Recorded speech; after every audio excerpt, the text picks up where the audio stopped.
જય શ્રી કૃષ્ણ બધાને સ્વાગત છે ફરી આજના મારા એક નવા મિની વ્લોગમાં. આજે છે ને માથામાં નાખવાનું તેલ ઓર્ગેનિક રીતે ઘરે બનાવવાનું હતું.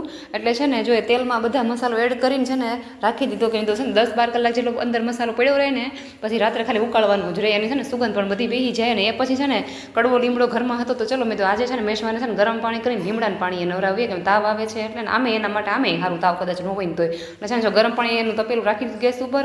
મેં છે ને સાઈડમાં લોટ બાંધીને પર રાખી દીધો કેમ કે શાક તો છે ને આપણે સવારમાં બનાવ્યું હતું તો ટિફિનમાં જ બધાનું કરી નાખ્યું હતું. અને આજ તો છે ને સવારમાં ફ્રીજમાં છે ને મારાથી દૂધ ઢોળાઈ ગયું હતું થોડું એટલે છે ને સવારમાં જ સાફ કર્યું હતું એટલે છે ને સુકાઈ ગઈ બધી સીટ એટલે ચલો પહેલાં એને ગોઠવી દઈએ ને પછી છે ને નિરાતે જમીએ. એ પછી તો મેશવાને છે ને એની ફેવરિટ હોસ્પિટલે લઈ આવ્યા હતા કેમ કે એ છે ને સાહેબનું મોટું જ્યાં સુધી જોવે નહીં ને ત્યાં સુધી છે ને એને સારું ન થાય. એ પછી તો આજે સાંજે જમવામાં છે ને ચા થેપલા બનાવવાના હતા કેમ કે મેશવાન પપ્પા છે ને પાછો નાસ્તો કરીને આવ્યા હતા અને મારા માટે છે ને દાબેલી લેતા આવ્યા હતા. ચલો મેં તો કંઈ ભૂખ તો બહુ છે નહીં તો ચલો મેં તો આજે છે ને ચા થેપલા જ કરી નાખીએ. અને ફઈને પછી ને ઓળો આવી ગયો તો શાક તો કંઈ કરવાની જરૂર હતી ને એટલે જો ચા થેપલાનો પ્રોગ્રામ બની ગયો છે.